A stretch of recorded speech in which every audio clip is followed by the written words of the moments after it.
timetable. Okay, thank you very much.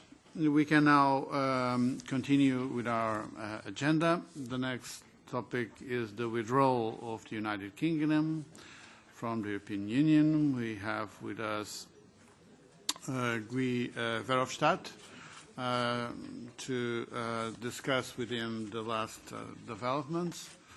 As you know, since our last committee meeting, the negotiations between the EU and the UK have proceeded. Meetings have taken place this week at technical but also coordinators level. These meetings were on the remaining issues of the withdrawal agreement, on the future relationship, and also on the Northern Ireland issue.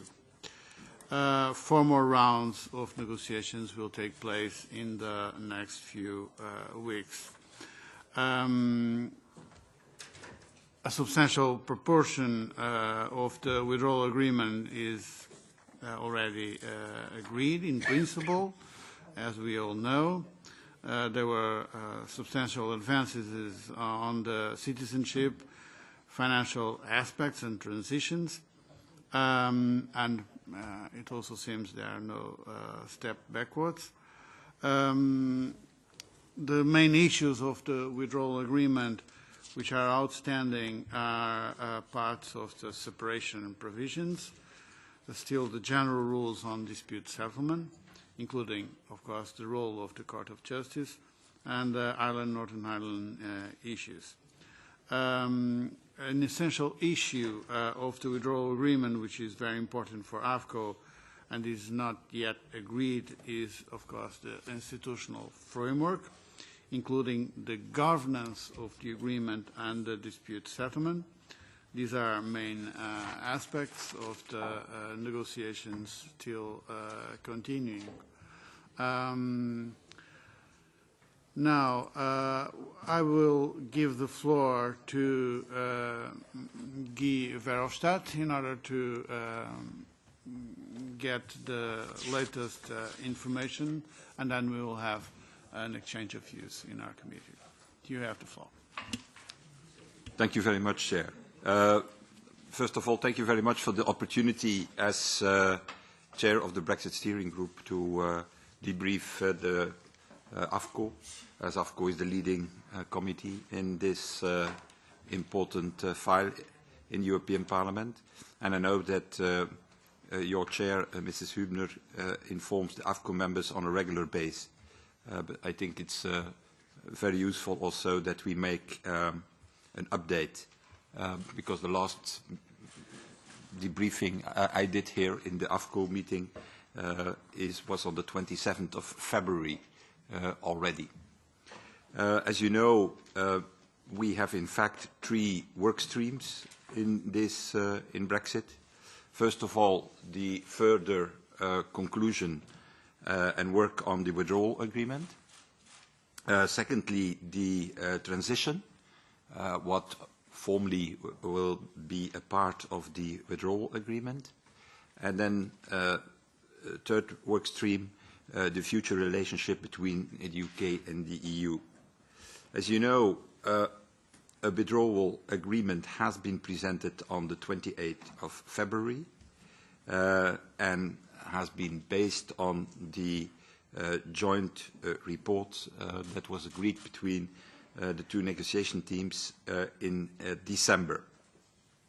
As you have seen in this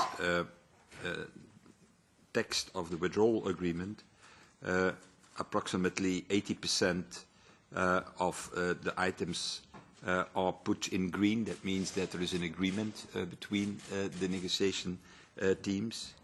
That is a success so far, but the last 20% are obviously the most difficult bits, if I may say so.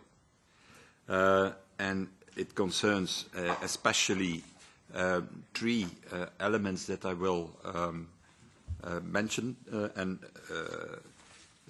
give some more detail about. First of all, citizens' rights. The second is Ireland, and as you already indicated, Chair, what is for AFCO a very important point, the governance of all this and a dispute settlement mechanism. On the citizens' rights, we organized yesterday here in the Parliament a special meeting, a hearing, as Brexit Steering Group, together with 5 committees, Libe, Employ, Juri, AFCO and PITI. And in this meeting we met with the UK Home Office, a team of the UK Home Office, to see a technical and to have explanation about a technical presentation of the UK's draft online application system that will be applicable after withdrawal for those EU citizens who want to continue to live and to work in Britain. What from the British side is called the settled status for the EU citizens. On the content of that status, I don't think that there are still big problems because it's mainly the prolongation of the existing status, of the existing rights, as these EU citizens have it for the moment. But it's clear that we want to be 100% sure that the procedure that will be put in place is an easy procedure, simple, without creating a bureaucratic nightmare or a new administrative burden on the 3 million EU citizens living in the UK. And yeah, it's opening, I would say, an open door when I'm saying that the latest Windrush scandal in the UK has created new anxiety under the EU citizens living there. It's clear from our work yesterday that the Home Office is working very hard on setting up a user-friendly application system, but it's also clear that there are still a number of concerns from all sides. First of all, the accessibility for vulnerable persons, people who are not capable, for example, to use the digital form, the digital application that will be ready. Secondly, concerns about the protection of the data that will be put in the system. Also, concerns about the proportionality of the criminality checks and the consequences of these checks. Because what does it mean if you have a criminal record? Normally, if you have a criminal record, that doesn't mean that you cannot continue to live in the country where you have this criminal record. What are the consequences of this? The treatment also of family applications. The treatment of family application, because it's in our point of view of the Brexit Steering Group and the 5 committees, is that there should be possible for one family application and not separate applications. And then finally, also the cost of such an application. Application will cost a little bit more than £70 sterling, 72.5 pounds sterling. But yeah, it's not the fault of the EU citizens that there is a Brexit. It's not their fault that they need to ask for a new settled status to cover their rights in the future. So we agreed yesterday with the chairs of the 5 committees to send a consolidated reaction in the form of a follow-up letter of questions and comments that will be sent to the UK authorities and the Home Office with a number of remarks, a number of comments, a number of questions, but also with a number of recommendations. And it's my intention, Chair, that this letter is not only sent in the name of the Brexit Steering Group, but also in the name of the 5 committee who were involved in this. So Libe, Employ, Juri, AFCO, and the Petty Committee. So that's on citizens' rights. So certainly, I want to repeat it, Home Office is clearly working hard on setting up a user-friendly application system, but we need to get this right from day one, because normally that system will be applicable by the end of this year, beginning of next year. Then the second point that where naturally progress is absolutely needed is on the issue of Ireland. You know that we have now the joint report, because with clear provisions about Ireland and the Irish border. We have also the written assurances by Prime Minister May to President Tusk in this regard.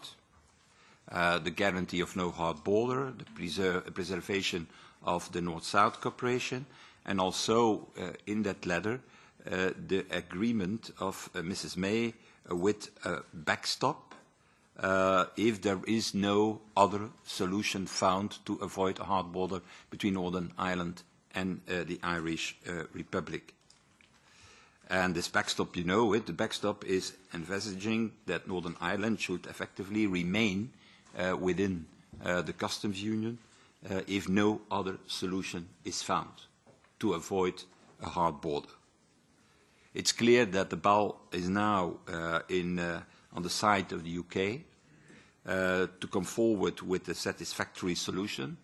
Until today, that is not the case. And I think it's very important that as the European Parliament, we follow this very much in detail, because we have made it from day one perfectly clear that as Parliament we will not give our consent to a withdrawal agreement without a guarantee, 100% assurance that there will be no hard border between Northern Ireland and the Irish Republic. So that's the second outstanding issue, and for the moment we are still have no the proposal made by the UK side that could be a satisfactory solution for the problem. And so for us, we fall back then to the backstop solution that has been put in the joint report and also in the written assurance by Prime Minister May to the President of the Council, President Tusk. The third point on which naturally that I want to mention is on transition. On transition, I think what is important to mention is what it covers. It will cover the period from the end of March 2019 until the 31st of December 2020. During this transition, the full acquis of the European Union will apply to the United Kingdom and in the United Kingdom.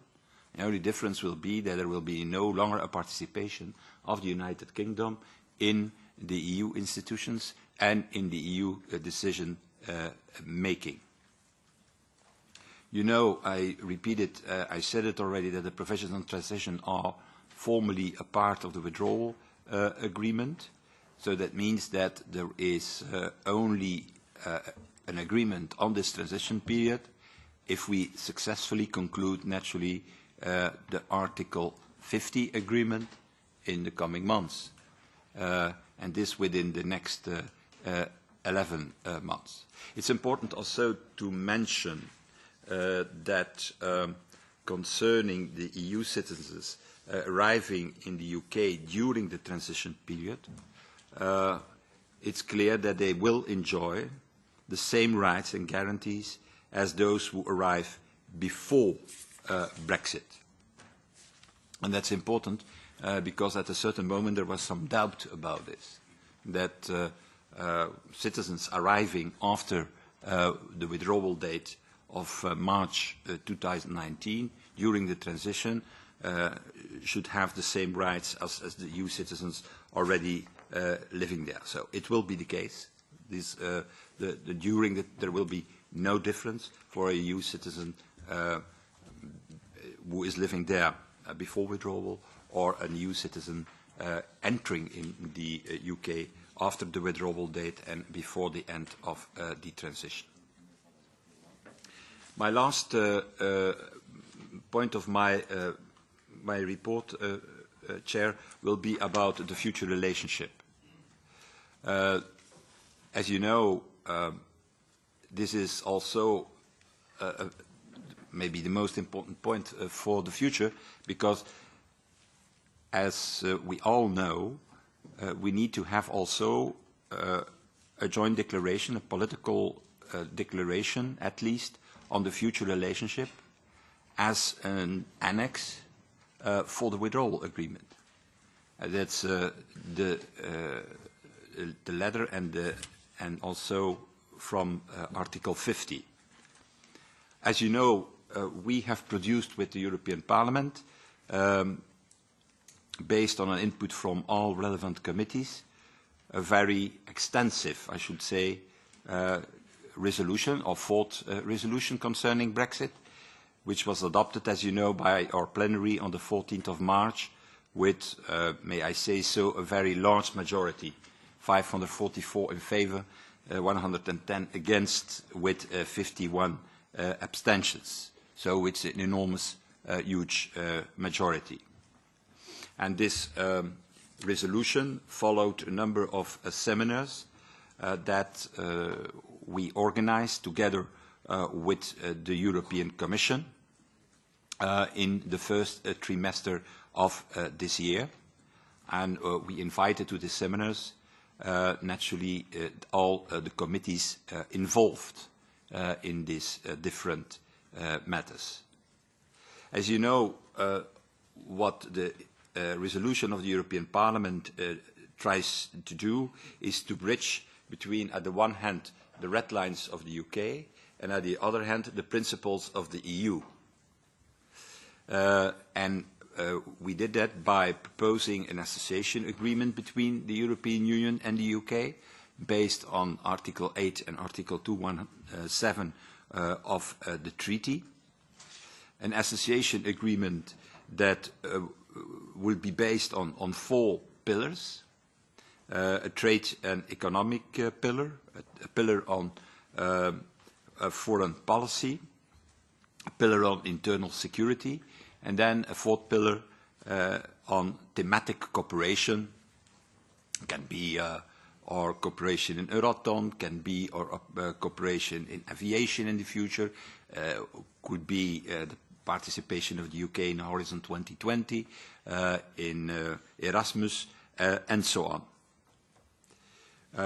We proposed also in this resolution a consistent governance framework with a robust dispute resolution mechanism, and naturally the need to respect the integrity of the internal market, the customs union, and naturally also the 4 freedoms were underpinning these internal market, and especially.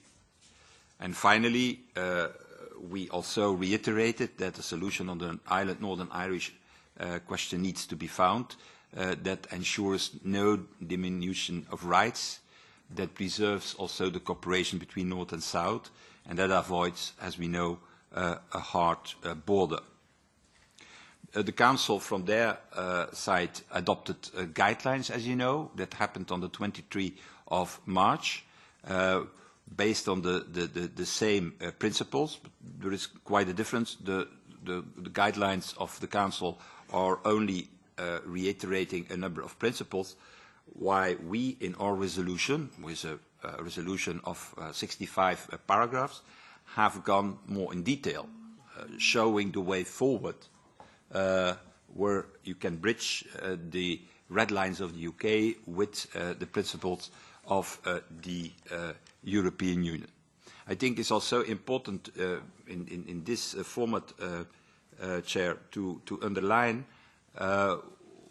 why Parliament has put an association agreement as on the table, because we think that we have to avoid an inflation of agreements between the EU and the UK, and to create one governance, so to avoid what's happened naturally because of historical reasons in our relationship with Switzerland, where we have more than 100 agreements, but no overall governance, what is one of the weaknesses of this. The other advantage is that it is a flexible framework. Not only it creates one governance, but you can put in an association agreement. We propose 4 pillars, but you could easily also say, oh, I limit it to 1 pillar or to 2 pillars or 3 pillars. There is a lot of flexibility, a huge flexibility in this instrument as we find it in the treaty. And a last and maybe very important also argument that we need to underline is that with an association agreement there will be a need for an approval by the European institutions, the Council, the Parliament, and so on. If it is mixed, and it will be mixed in a certain way, there will only be needed one approval by Member States,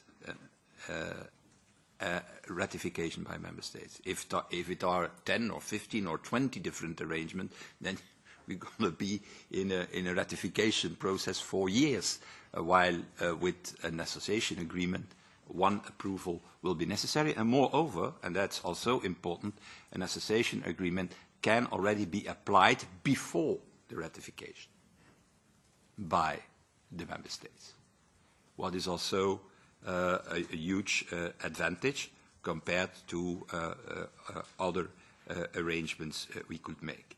I had the possibility, Chair, to present also this proposal of the association agreement in a Sherpa meeting with the European Council, and secondly also in Downing Street 10, directly to Prime Minister May. And I think that everybody starts to see that this could be the way forward, because that doesn't mean that all the problems are solved naturally, because you have still to negotiate the 4 pillars, but at least it's a consistent framework that you find in our treaties, and could be a good basis to start the negotiation about our future relationship. And again, that a declaration about that future relationship is absolutely needed to have an agreement on the withdrawal, as this declaration on the future relationship has to be, makes part, will be an annex. We will see how we do it in a more formal way, but is needed to conclude our negotiations also on the withdrawal agreement. What are the next steps, Chair? The next steps is that there will be a Council meeting on the 26th of June, which will be a stock-taking exercise ahead of the October Council meeting. And in this October Council meeting, there normally a final version of the withdrawal agreement should be agreed by the EU and the UK. And that is needed to give sufficient time for a timely ratification by the European Parliament, the Council, and the United Kingdom. At this moment, progress is mainly made at the technical level. There are, for the moment, scheduled 4 negotiation rounds between the 2 negotiation teams before the Council meeting in June. 4 negotiation rounds on which we are debriefed on after every negotiation round by Michel Barnier. Thank you. Okay, thank you very much for your extensive explanations. I will now open the floor to members. if they wish to raise some questions. I will begin with Mr. Schöpflin. You've got the floor. Thank you, Chair, and my thanks to Mr. Verhofstadt. A very interesting, very thorough account of where we're at. Now, I have a number of questions about this entire process because, well, we're a little short of 2 years, and it seems to me that not that much has been actually attained in 2 years. And I certainly have lived this time watching a loss of trust between the two parties, difficult negotiations not least because I think the UK side was really unprepared for what it had voted for. And secondly, there's a transactional approach in the way in which things are done in Britain that I give you a little bit, you give me a little bit, rather than seeing a set of firm principles on the basis of which the European Union, well, Council and Commission, and indeed ourselves, have approached this. So we have this legacy, it seems to me, of the long dilatoriness with which the United Kingdom has handled the departure. And on the other side, and I think this we can't afford to ignore this, what we're looking at in the case of the United Kingdom is a deeply divided country. It's divided politically, divided between hardline Brexiteers and indeed Remainers. I think they're equally hardline, actually, with whom it's very difficult to see where there's any common ground. Second, the country itself is divided. I mean, if you look at geographically, London, Scotland, Northern Ireland voted to stay. The rest of the country basically votes to leave. And, of course, sociologically, there are very different categories of those who want to leave and those who want to stay. And in that sense, by the way, this should be a warning to every European Union country. There's an urgent need that these divisions are not replicated elsewhere. In that sense, the United Kingdom, I think, turned out to be an extreme case of a potentially all-European problem. My own sense, and I've said this before, is that without a serious constitutional rearrangement in the United Kingdom, the country will remain a divided, badly regulated state with which it will be very difficult for us to maintain a relationship. That's, I mean, if this were a faraway country of which we knew nothing, this probably wouldn't matter. But, you know, this is next door, and we do want to have a relationship with the United Kingdom. It's very difficult to have a relationship with a country which itself doesn't really know where it's going. 3 questions. Well, question mark to any of what I've just said, but 3 questions. In terms of the UK, of the European Union citizens in the United Kingdom, are there any figures of how many are leaving? We know, at least certainly from Hungary, I know there are now more people leaving the United Kingdom from Hungary than are going there. But I just wondered if this is being replicated in any other member state, because that may be indicative of a longer-term process. Secondly, the dispute settlement. Now, I regard this as in some ways the single most important factor in the future relationship. My question is, whatever arrangement we come to, can it or can it not be overridden by the Westminster Parliament? It's to do with parliamentary sovereignty. And thirdly, the association agreement about which you spoke, Mr. Verhofstadt, as a very positive development, which of course I entirely accept, but will that, even the very word, will that be acceptable to the hardline Brexiteers in your estimation?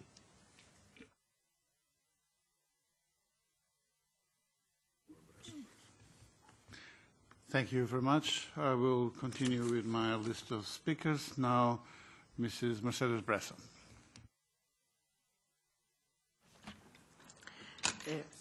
Grazie Presidente. Thank you, Chair. Thank you.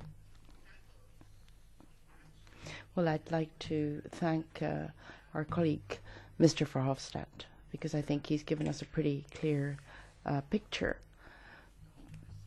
and quite a reassuring picture of the state of play in the negotiations. At least the first two parts of the work has been done, that has been done up till now, on the withdrawal agreement and the transitional period.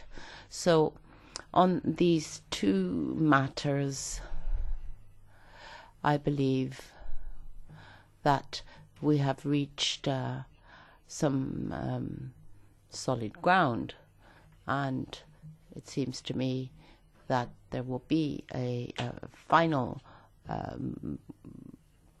conclusion of the negotiations with the United Kingdom, and I think the work that has been done has been very interesting.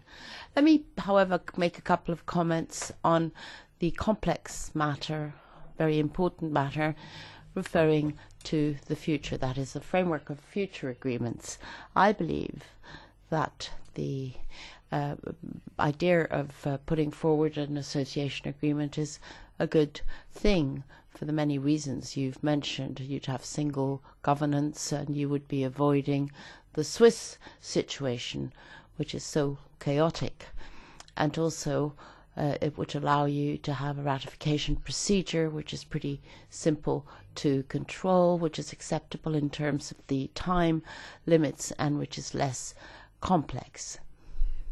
The times are more easily respected in this particular case. However, on the question which really remains outstanding, which is the Irish issue and the economic future of the relationship, there is still quite a large number of matters which are outstanding, so we don't exactly know what the situation is within the United Kingdom, what is the state of play within the United Kingdom, but the different modalities of participating in the single market. I understand that quite recently the House of Lords took up a position, and House of Lords which has basically asked for the customs union to be applied to the United Kingdom in its entirety.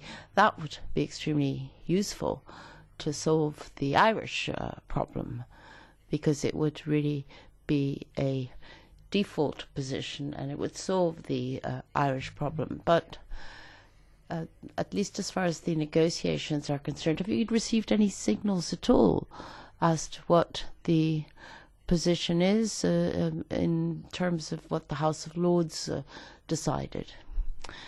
Because I believe that would really be an incredible step, a substantial step forward in the negotiations as to future relationship between the United Kingdom and the European Union.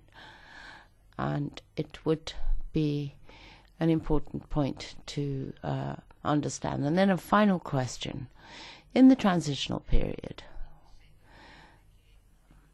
understanding that the United Kingdom is no longer a member of the European institutions, and also taking into account the fact that those that are members of the EEA and Switzerland, normally they are invited to informal council meetings, so they have contacts with the institutions, that is with council. Have we got any idea as to what type of contact the European Parliament could have at this stage in order for there to be no gap in terms of the information that we receive? For us it is more complex, but is it possible for there to be any type of contact with the members of Parliament? Remember, we talked about the members of Parliament not too long ago, so perhaps they could be invited. The members of the House of Commons could be invited to come to the European Parliament, to meetings of the European Parliament, or meetings within the framework of meetings with the national parliaments. Those are my questions. Thank you. Thank you very much. Now, Martina Anderson, you've got the floor. Thank you, Mr Verhofstadt, for that detailed update that you've given us, and I think we all find it in this committee quite informative and gives us an insight into the work that's been done by the Brexit Steering Group. If we go back to the joint report in December that was agreed by the British Government and the EU, and at that time, after the joint report was signed off, we had David Davis dismissing the commitments that had been agreed as mere statements of intent. And if we remind ourselves, the resolution, recital P, at that time quite clearly stated that they had to be put into legal form. And the British Government was given the 3 months from December until March to come up with one of the 3 proposals, and if they didn't do option A or option B, it would have to be the backstop.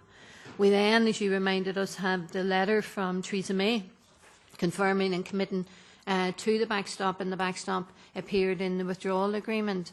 And unfortunately, since then, we've had a lot of derogatory comment coming from the Brexiteers, both within the Tory administration and the DUP, with regards to that backstop and whether that backstop is a backstop or the backstop, or if it was agreed. And at the time, we had advocated way back in December that we should be caution and advocated caution, and we should be more cautious with regards to what the British Government had agreed, because nobody knows the British Government better than us in Ireland when it comes to implementing agreements that they have made.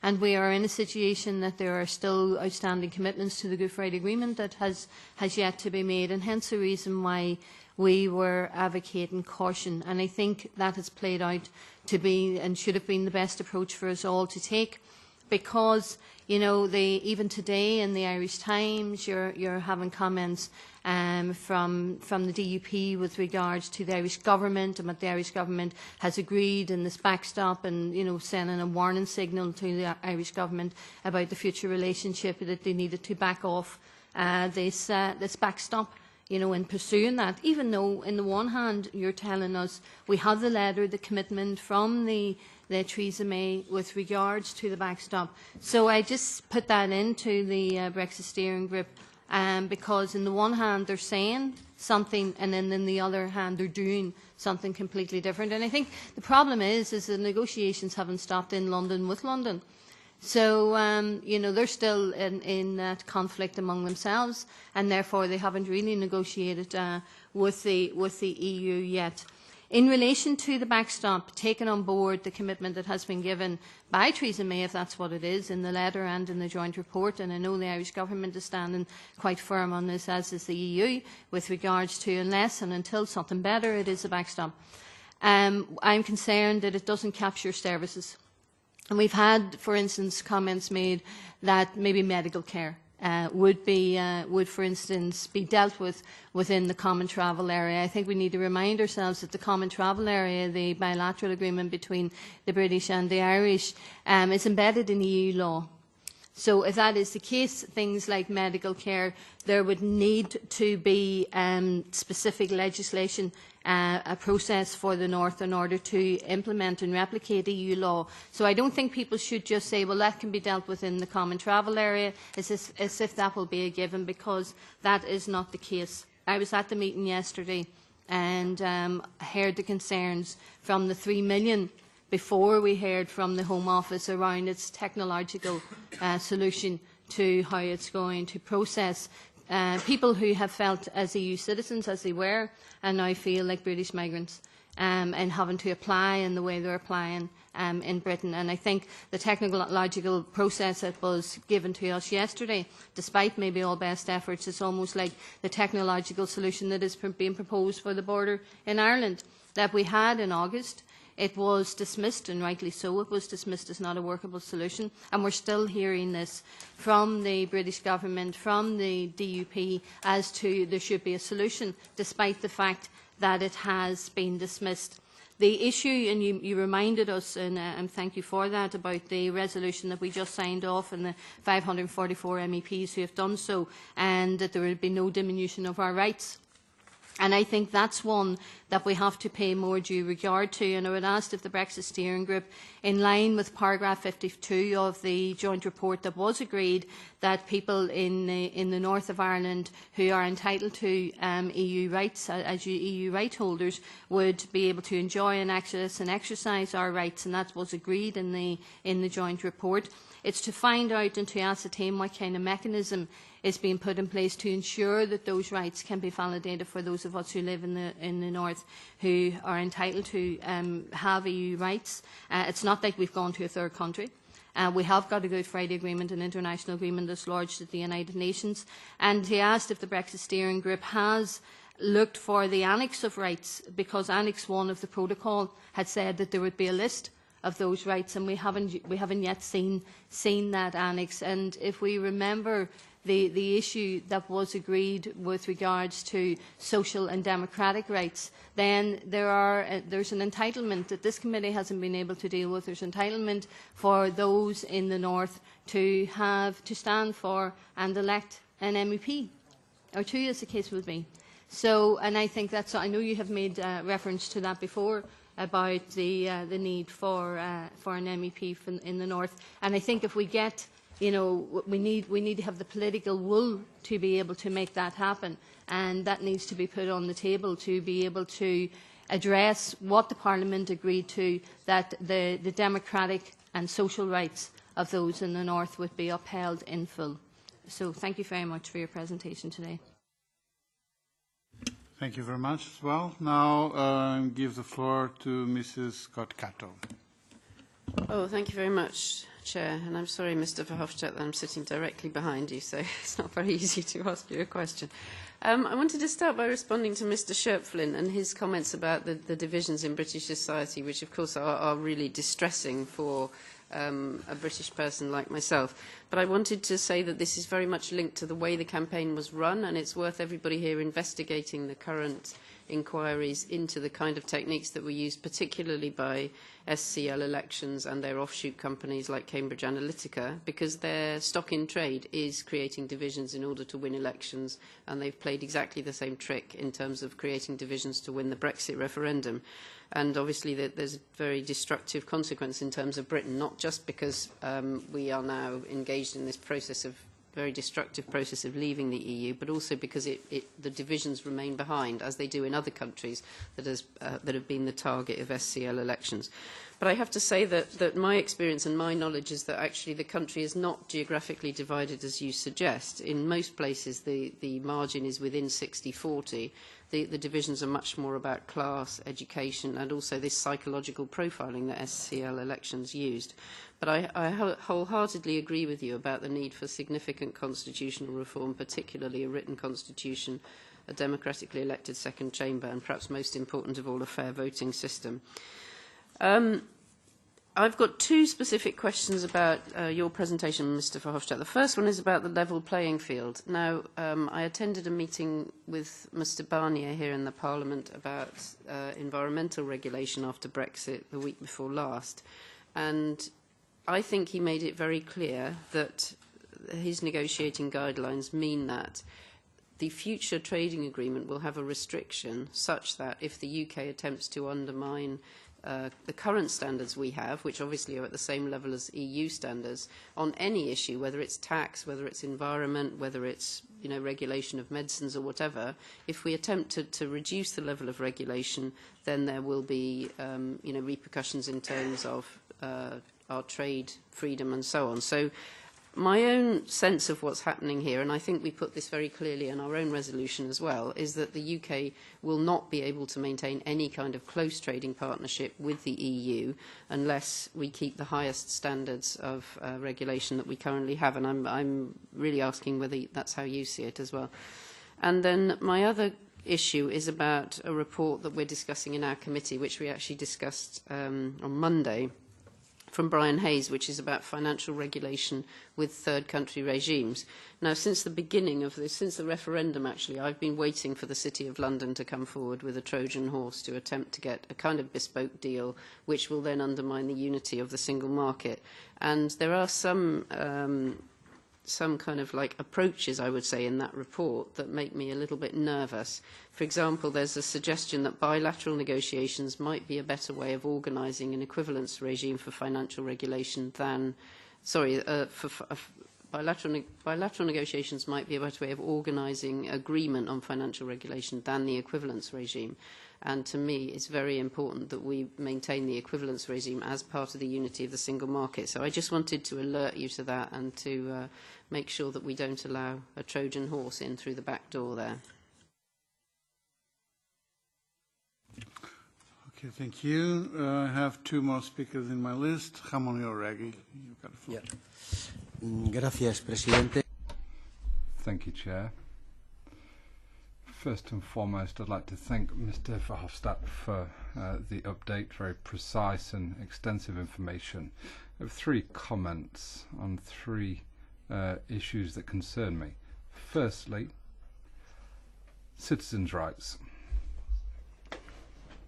I can see that the Petitions Committee has set out some specific elements that have come from citizens' associations in their committee. I'd like to reiterate the importance of the concerns that we're hearing from many citizens' associations based in the UK.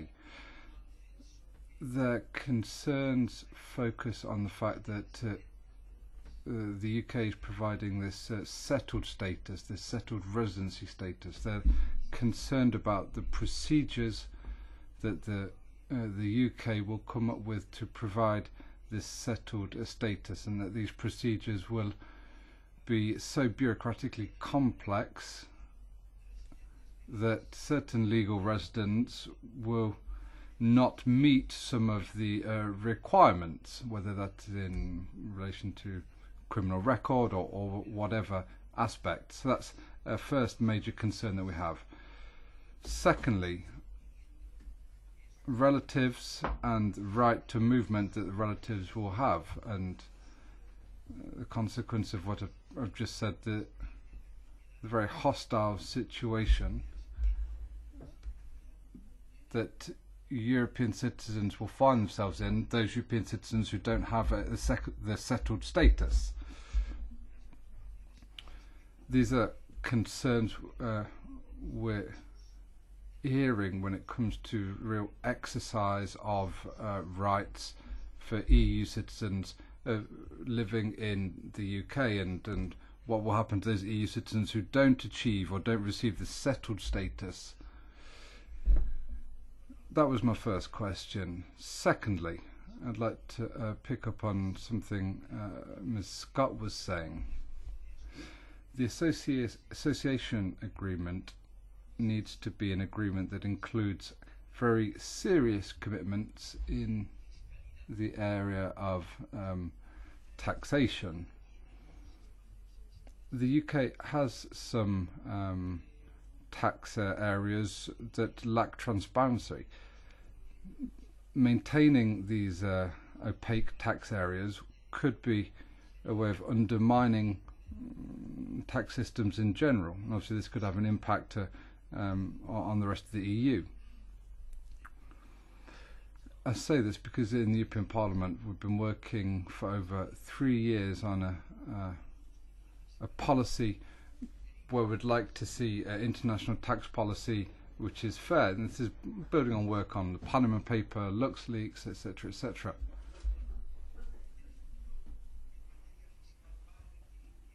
The future of tax policy will require an agreement with the UK, and it will require very serious commitments from the UK on tax issues. I think that's something that's absolutely vital. I think that needs to be taken into account as part of the discussion around the association agreement.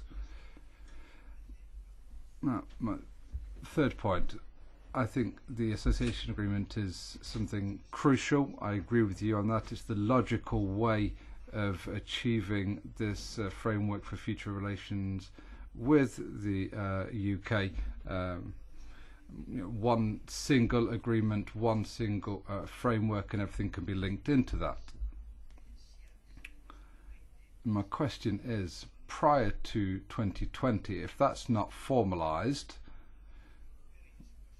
let's say the European Parliament and the British Parliament don't ratify the association agreement prior to December 2020, is there any forecast about what would happen then?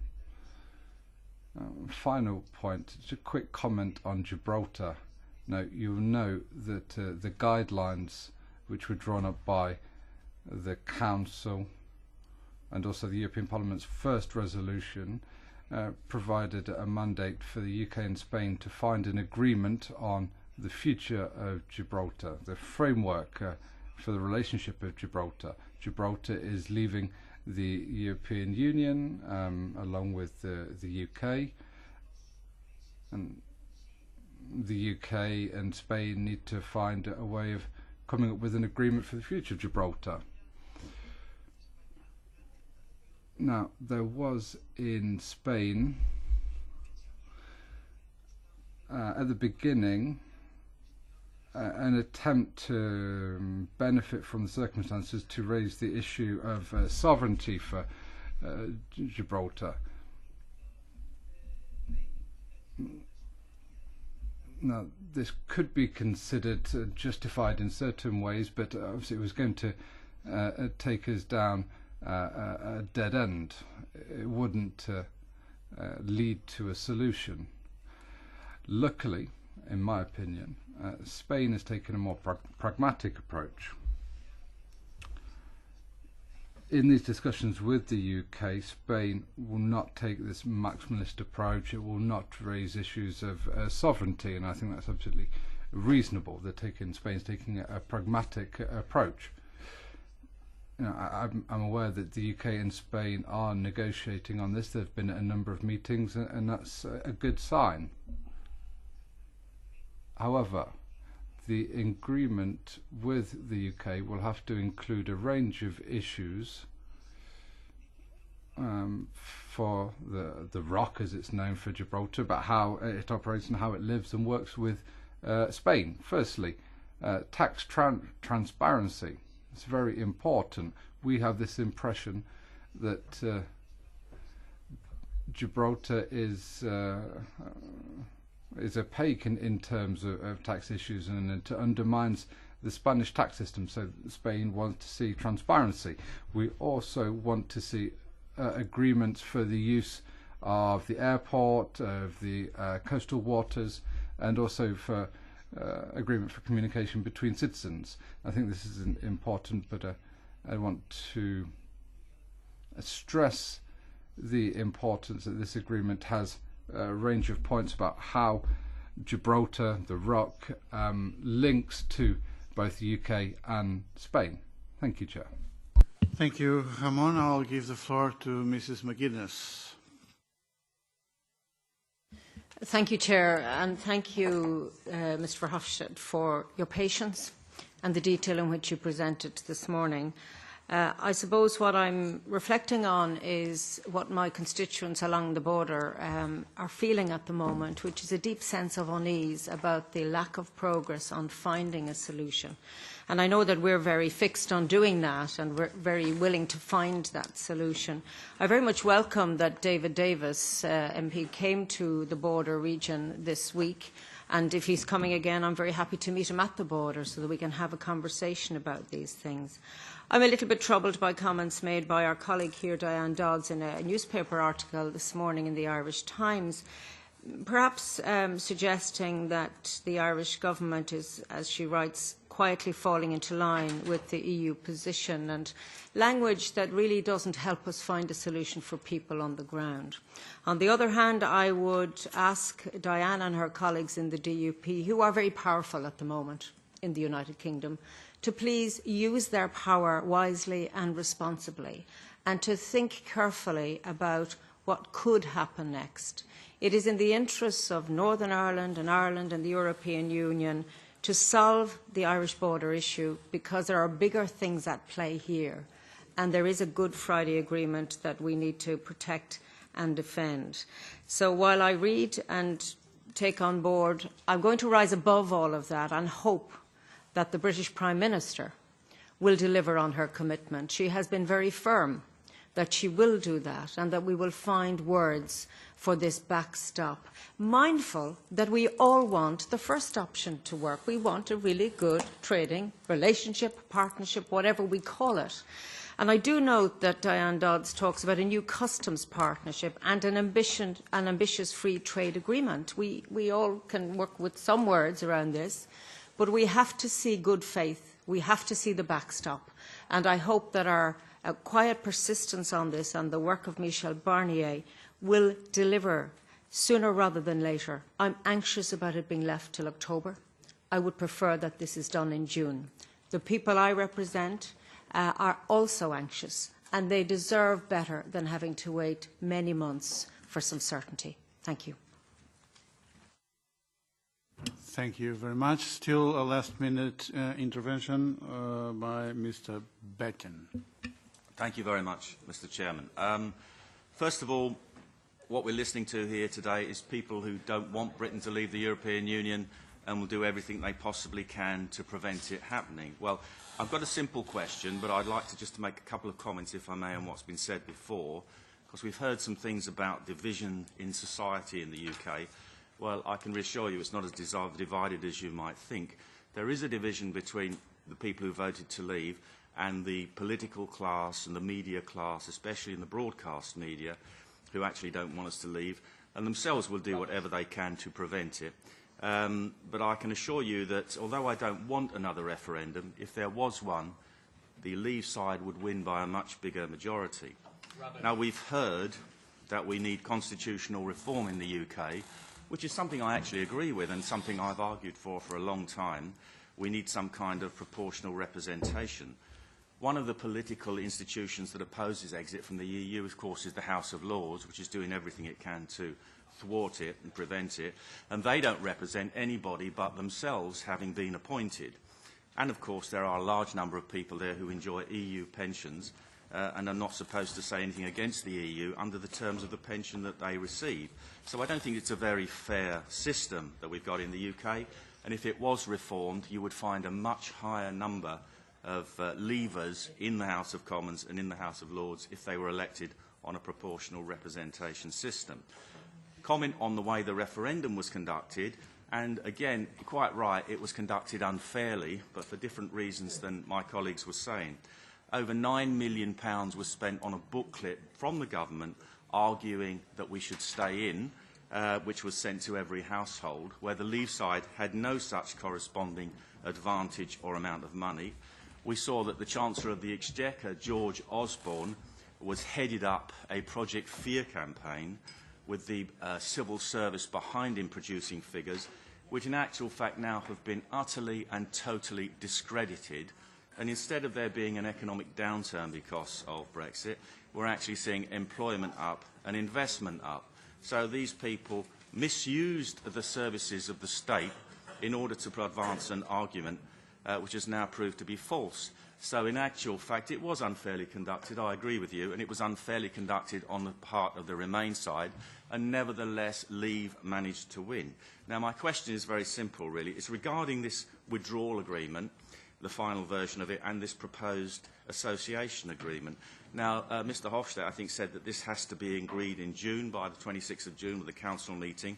It certainly has to be voted on in the Parliament in autumn, by the autumn, because Britain is supposed to leave on the 29th of March 2019. Now, I can foresee a situation where we could end up with a withdrawal agreement, which is something I've been warning against for some years, ever since this process started, even before the referendum, that if we ended up with a withdrawal agreement, it could well be a withdrawal agreement whereby we don't really leave at all. It's a withdrawal agreement in name, but we don't actually leave.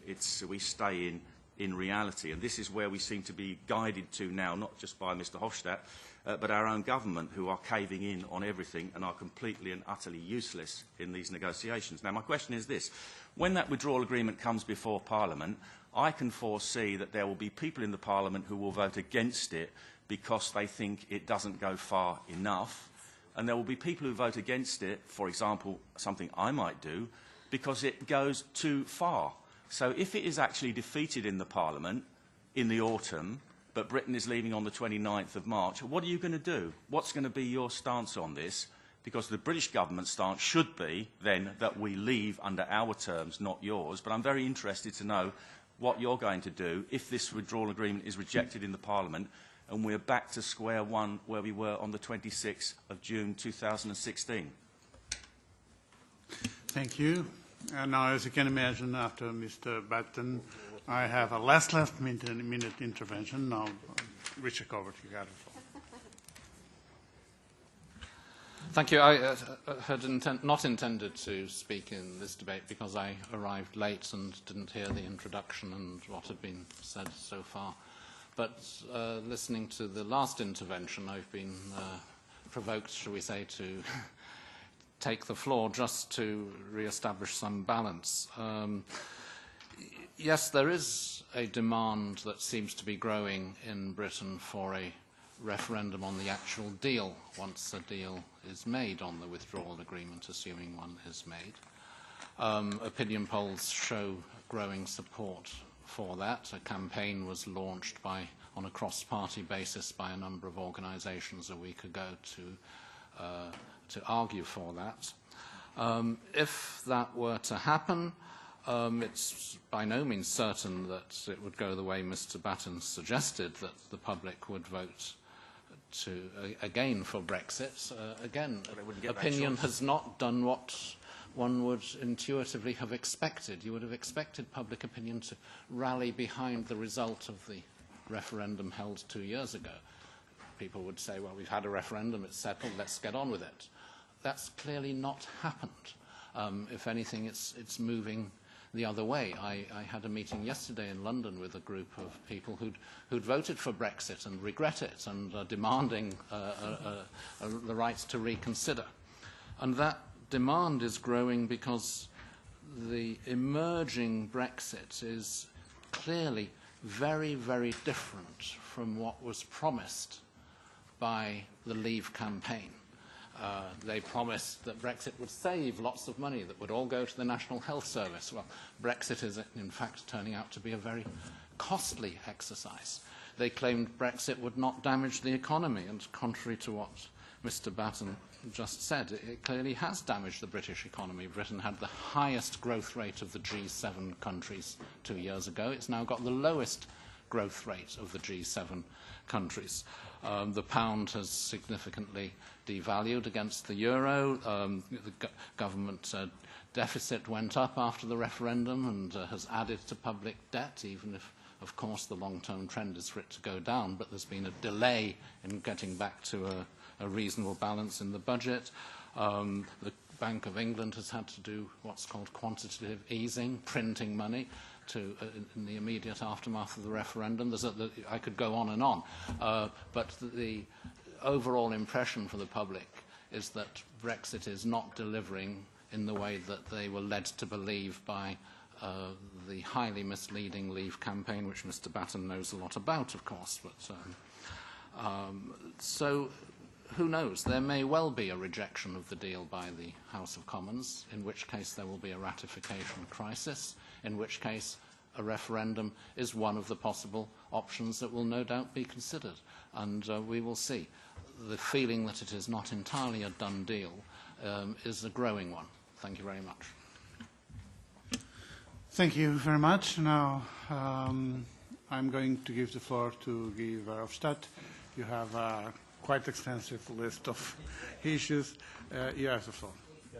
Yeah, Chair. I will not make comments on the ongoing discussion in the UK because I think then we have to meet every day here, and we should be more. That will save us and a that's lot not. of time. I don't think that's our task to do so as European Parliament, and it's also not the assumption under which we work. Britain has taken a decision. We respect that decision to invoke Article 50, and we are obliged to work under this Article 50 arrangement and the clear rules that are described in Article 50. That's what we are doing. So we are not working as Brexit Steering Group, neither as European Parliament in our resolutions in the idea, maybe they will change their mind. And if they change their mind, what are we going to do? So that we don't do. And that's normal. We don't want to interfere in the internal discussions in the UK. And we're going to not start to make different scenarios in the case that this is happening or that is happening or another thing could emerge. So what I want to underline is that in any way from the EU side there is a strong unity between the 27, but also, and that's very important, between the three institutions on this ongoing negotiations. And we work in a close relationship with the European Council and naturally with the European Commission and with Michel Barnier. And it's therefore that in the first 3 months of this year we have concentrated all work on common common meetings, seminars with the Commission. The Commission did exactly the same exercise with the Council to have a common view on the different elements that could be a part of that future relationship. My second point is on Ireland, because a number, Ms. Anderson, Mrs. McGuinness have put. Our hope is that we can find, and it should be that it's the way forward in June already, an agreement on this. I have seen that, I've heard that Mr. David Davies said, yeah, maybe October, but I think in October is late, because in October we need to be ready with the whole withdrawal agreement, and including Ireland, plus already a declaration of a future relationship. So if you look to the agenda, the best way forward is that this problem is solved the fastest as possible, and ultimately before the June European Council. That said, I want to repeat that Mrs. May has sent a written assurance to the President of the Council, President Tusk, in this regard, and also confirmed the backstop arrangement if no other good solution can be found. So if people say there is no solution for Ireland, I say there is a solution for Ireland because there is a backstop. And that is the reason of the backstop. The reason for the backstop is that if there is no other satisfactory solution that can be found between with the UK, or the UK doesn't come forward with a convincing solution, then we have the written assurance that the backstop will be put in place and would apply. And I think that's the enormous step forward we have made in March compared to the situation in December, because people can say, oh, what is now the progress between December and March on the issue of Ireland? Well, that's the progress. The recognition, the agreement on a backstop if no other satisfactory solution has been agreed. Next point that I want to raise is questions about Mr. Schöpflin asked for that. On figures, we don't have official figures about I don't like the word migration. Inside the European Union, there doesn't exist migration, Mr. Schöpflin. There exists labour mobility. Mobility, that is what we have. Migration, we are all European citizens, and it's a little bit, I find it always strange when somebody, when he is a EU citizen, he goes to another EU country to work, and says, yeah, he's a migrant. No, he's not a migrant, in my opinion. He's simply living in yeah, I call it labour mobility. But okay. But what I read together with you, I think, in the press is that there are already problems in a number of sectors in Britain because people have left. European citizens have left. Shortages in the hospitals, for example, is one of the clear problems already that you can find in the British press about that. I agree also with Mr. Chaplin when he says that we need to further work next to the Northern Irish issue is the dispute settlement and the governance of the whole withdrawal agreement. We have a clear proposal. The negotiators have put that on the table, and for us it's important that the withdrawal agreement becomes a full part of the UK law. That's also the best way to secure this as one of the elements, besides naturally the dispute settlement mechanism that will be necessary. To those who intervened about Tondo, for example, on the EU citizens and the settled status, I can only repeat what I said in my introduction. We have still a number of question marks, still a number of concerns, not so much on the content of these rights, because that has been secured, but on the way people will obtain them and on the procedures. And so once this common letter based on the hearing of yesterday will be sent out, it could be a good idea that AFCO is also looking to that specific to these specific problems related to that. Tono, you said how you see it. What is now the timing after December 2020?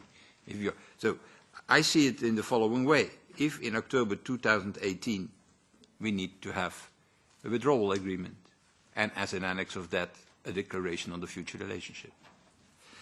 Normally the transition ends in December 2020. That gives us in total 26 months.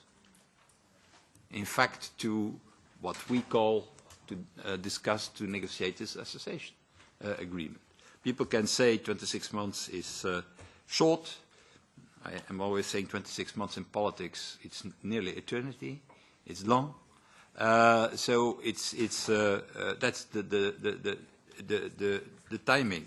Naturally, if, for example, we are in the last element, in the last discussions of a negotiation, it will always be possible to be a little bit flexible about December 2020. That's in any way my feeling. But it gives you between 20 and 30 months. That's the reality. To put that political agreement that you will have in October 2018 into a full-fledged association agreement. And that seems for me to be possible. That's also the reason that we, but also the Council, have said to Michel Barnier that we want that declaration as detailed as possible on the future relationship. So that we know from each other, UK, EU, what we are looking for, what we mean exactly.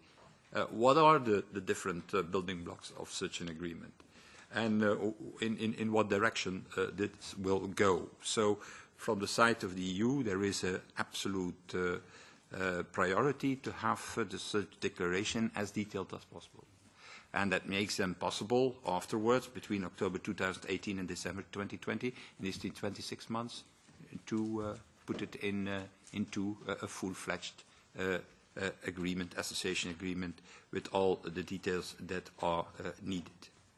Ms. Bresso asked me about the idea of the customs union, what can happen. Well, I can only, as you, notice that there is now a proposal of the House of Lords in that sense. There is still an amendment pending in the House of Commons on that issue, but that is not the position of the UK government. So that's the only things what that is the only. So we are following this very closely, naturally, and it makes part, I think, of what we already described a few moments ago, the ongoing discussion in the UK for the moment.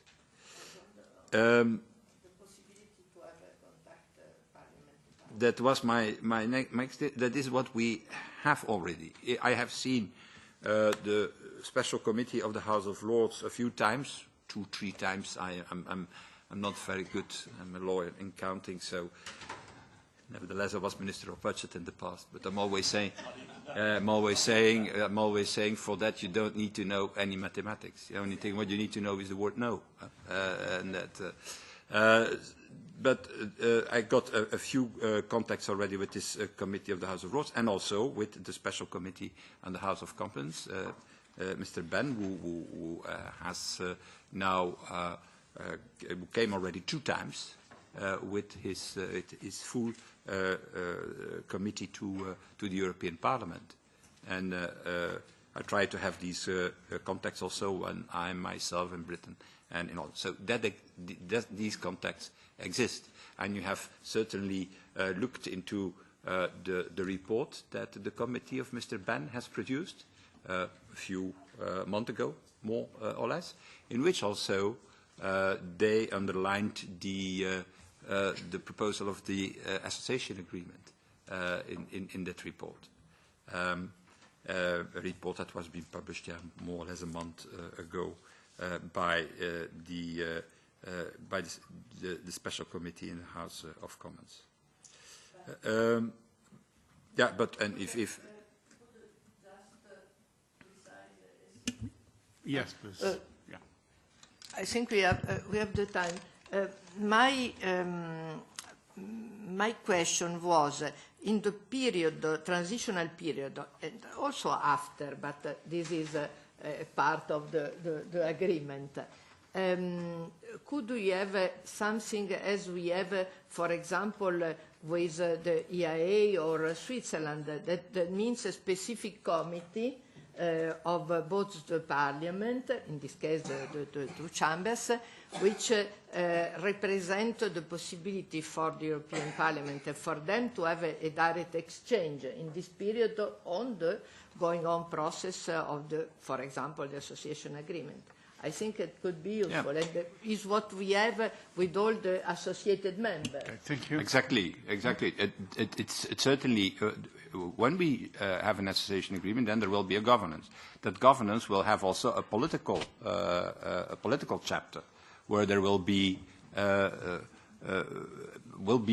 such contacts will be foreseen. What we could do naturally, if we go further in that progress, is already to try to apply a number of these mechanisms during transition. That could be foreseen, certainly. So we have to look into that.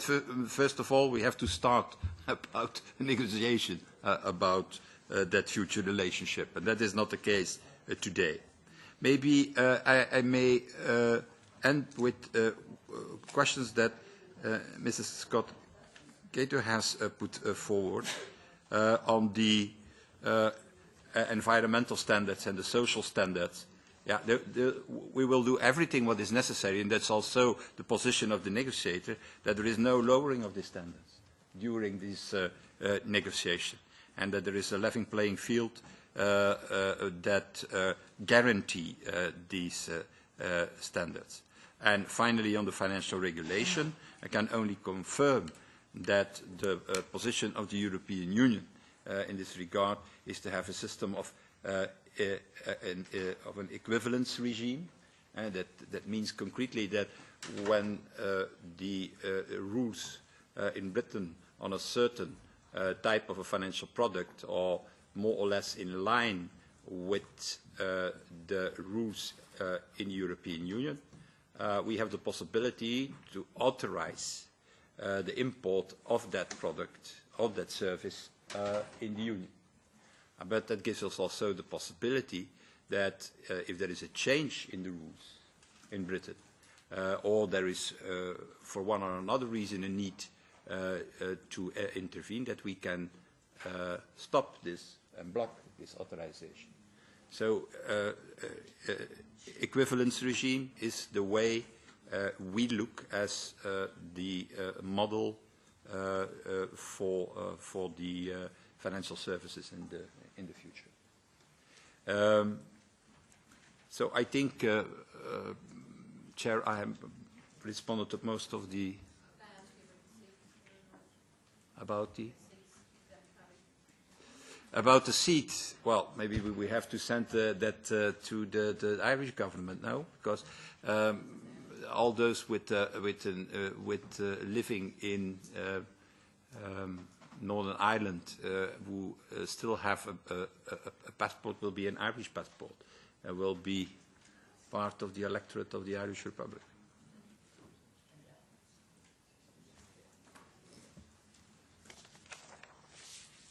Okay, thank you very much. It was, of course, very interesting and informative. I do thank Guy Verhofstadt for the explanations given.